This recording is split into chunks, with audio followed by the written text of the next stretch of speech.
Yesus berjalan di atas air. Untuk apa Yesus berjalan di atas air? Mesti ditulis dalam Injil Matius. Tentu Yesus berjalan di atas air itu bukan untuk show atau semacam trik sulap, atau supaya mendapat apresiasi dari orang banyak, untuk mencari pamor, supaya top di TikTok begitu. Jadi wah, luar biasa dia berjalan di atas air. Bukan itu maksudnya. Yesus mau membangun iman para murid atas dasar iman yang benar, supaya para murid dapat mengenal Dia sebagai Tuhan yang benar. Sekaligus supaya para murid itu juga menjadi orang yang beriman benar. Bukan hanya iman-imanan. Di dunia ini banyak orang iman-imanan. Pada ayat 33, itu ayat kunci. Dan orang-orang yang ada di perahu menyembah Dia, katanya, sesungguhnya Engkau anak Allah. Jadi itu tujuannya. Dia punya maksud yang khusus, supaya para murid mengenal Dia sebagai Allah yang benar. Kuasa mujizat yang ada padanya itu sebagai alat penyerta untuk membuktikan dari Allah, dan itu hanya dapat dilakukan oleh Allah. Yesus Kristus adalah Allah. Jemaat yang dikasihi dan diberkati oleh Tuhan, ketika saudara membaca nas ini atau mendengar pembacaan ini, apa yang menarik dalam nas ini kira-kira? Menarik yang dimaksud di sini lucu begitu ya, unik, sehingga jadi menarik. Walaupun lucu, unik, tapi dia punya pembelajaran, mengandung pembelajaran yang berharga juga bagi kita sebagai umat Tuhan. Karena sejatinya apa yang disampaikan di situ sebenarnya adalah gambar kedirian kita sebagai manusia. Yang menarik itu paling tidak ada dua hal. Mari kita lihat.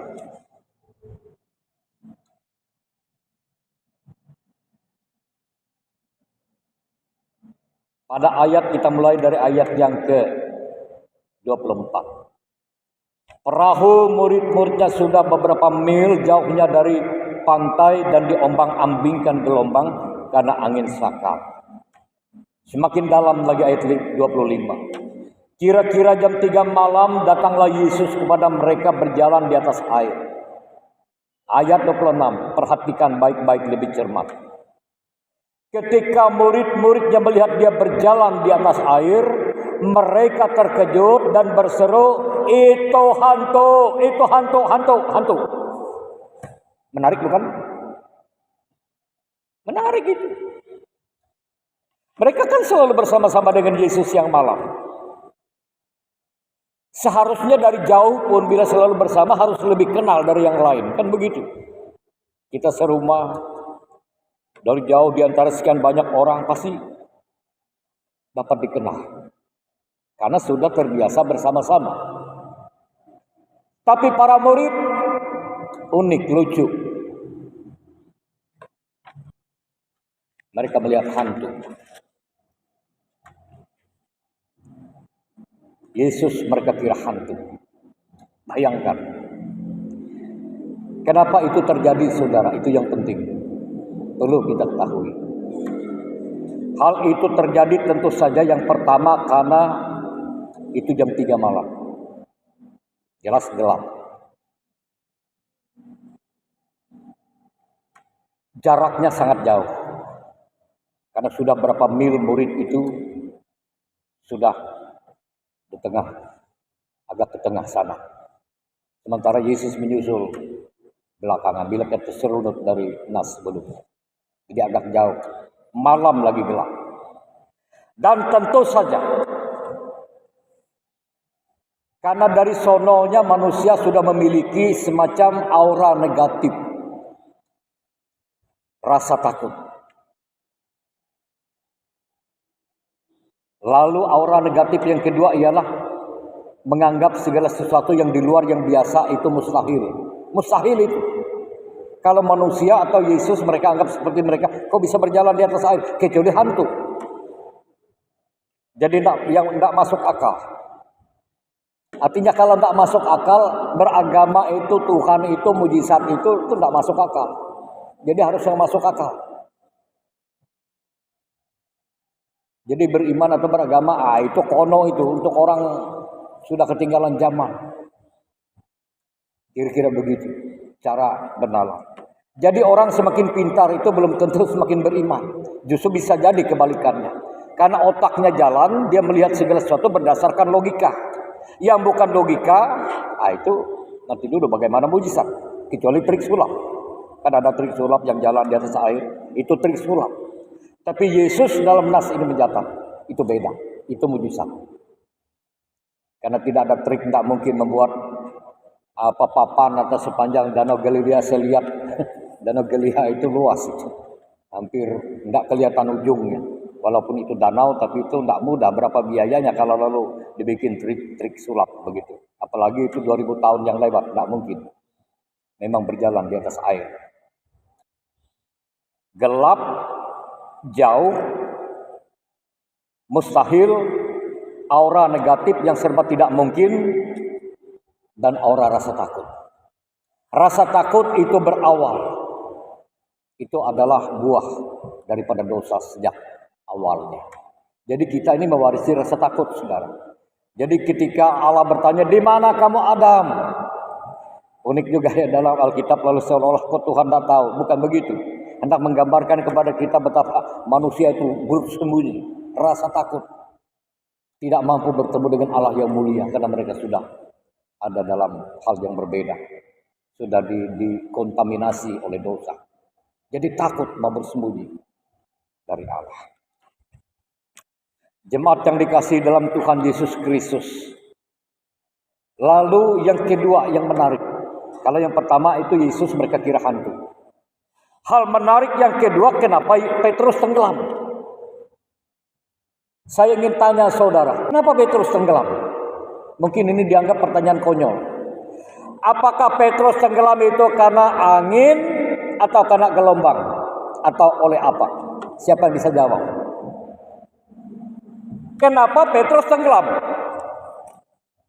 Kalau engkau Tuhan suruh saya berjalan di atas air ini, silakan, yuk datang ke sini. Dia berjalan. Biasanya kan bisa jalan. Kok lama-lama? Kok tenggelam? Kenapa dia tenggelam dan siapa yang menenggelamkan?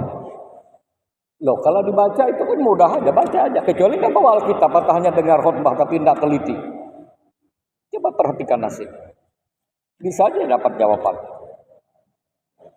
Kenapa dia tenggelam? Siapa yang menenggelamkannya? Saya kasih tahu saudara. Yang menenggelamkan Petrus itu bukan angin. Yang menenggelamkan Petrus itu bukan gelombang. Tapi yang menenggelamkannya adalah dirinya sendiri. Mari kita uji. Ayat 27. Tetapi segera Yesus berkata kepada mereka, tenanglah, aku ini, jangan takut. Lalu Petrus ayat 28 berseru dan menjawab dia, Tuhan, apabila engkau itu suruh aku datang kepadamu berjalan di atas air. Dalam tanda kutip itu. Tidak ditambah dan dikurang kalimat Petrus. Apa kata Yesus ayat 29? Kata Yesus, datanglah. Maka Petrus turun dari perahu dan berjalan di atas air mendapatkan Yesus. Ayat 30. Tetapi ketika dirasanya tiupan angin, saya baca ulang lagi ya. Tetapi ketika dirasanya tiupan angin, saya baca sekali lagi. Tetapi ketika dirasanya tiupan angin, jelas enggak jawabannya? Bukan gelombang yang pasti. Tetapi ketika dirasanya tiupan angin, takutlah ia dan mulai tenggelam. Lalu berteriak, Tuhan tolong aku. Apa yang menenggelamkan Petrus? Tiupan angin? Tidak. Tadi kan dari perahu sudah turun. Sudah mulai tiupan angin itu kan. Apa gelombang? Dia sudah jalan di atas air. Tapi lama-lama kok tenggelam? Dirinya sendiri yang menenggelamkannya. Kenapa dia tenggelam? Karena Petrus lebih percaya kepada ancaman angin. Itu sebenarnya dirinya. Hai Petrus, awas lo. Gua tenggelamin lo. Kan selalu begitu, angin itu.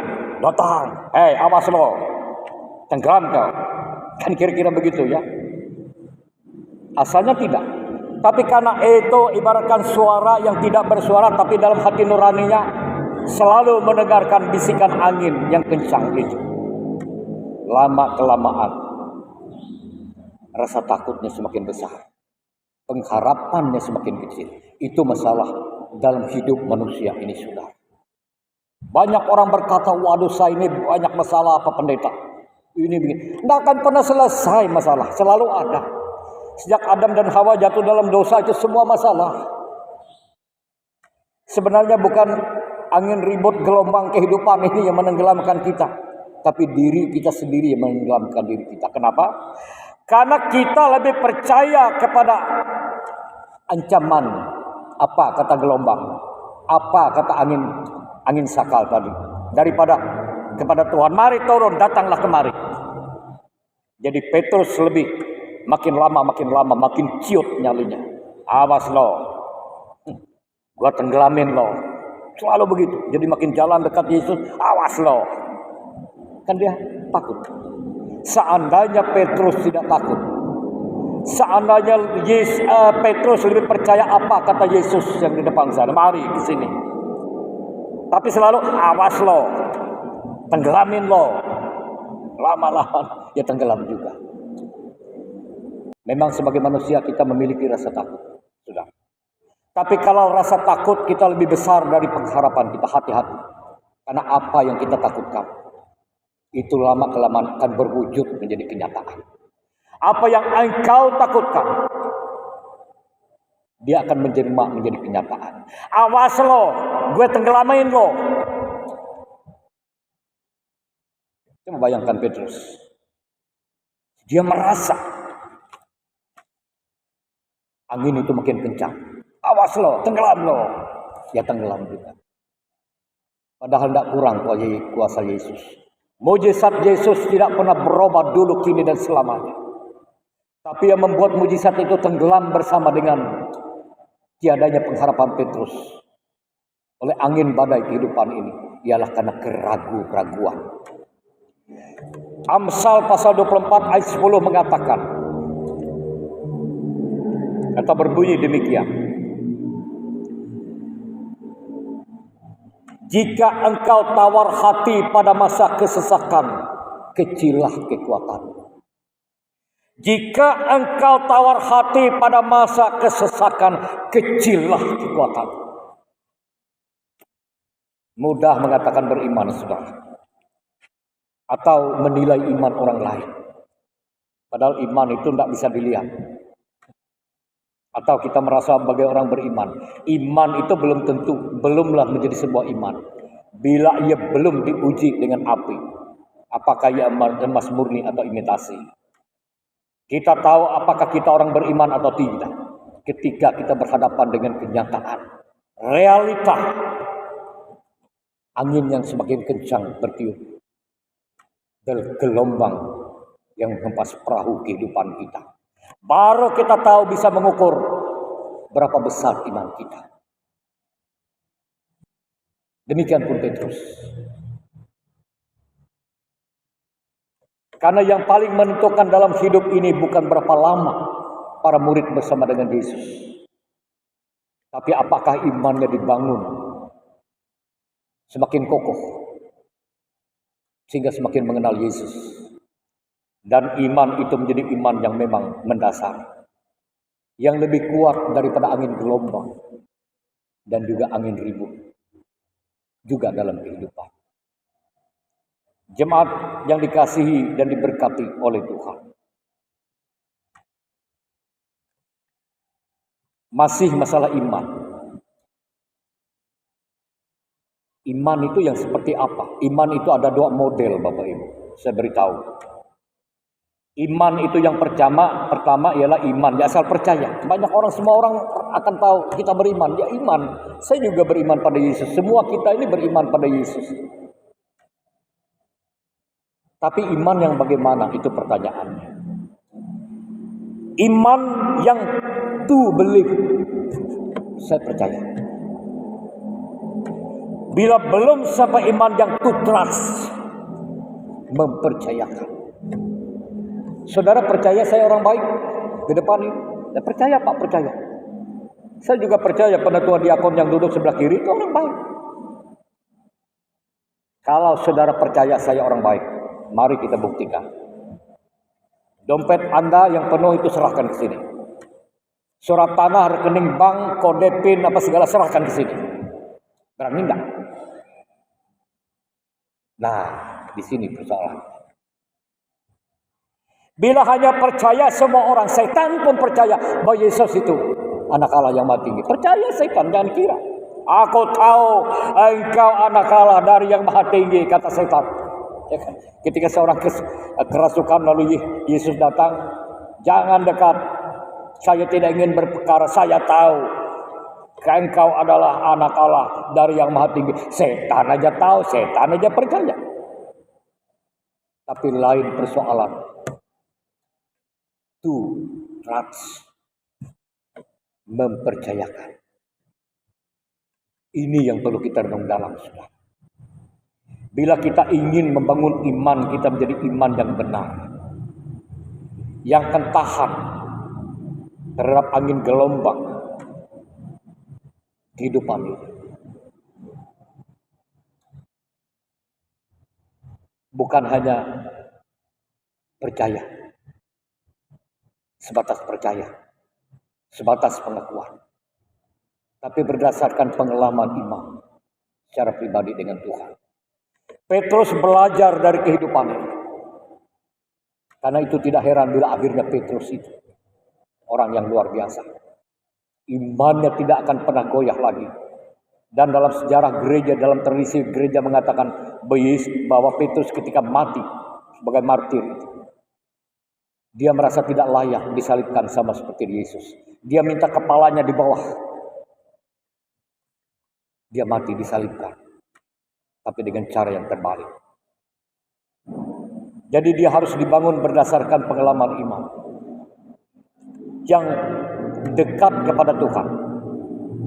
Bila engkau jauh dengan Tuhan, hanya sekali-kali dekat dengan Tuhan. Kecuali tiada terpelepet, hati-hati. Karena Yesus itu dalam pandanganmu, dalam imajinasimu, Yesus itu tidak ubahnya seperti hantu. Sama seperti Petrus melihat bahwa Yesus itu hantu.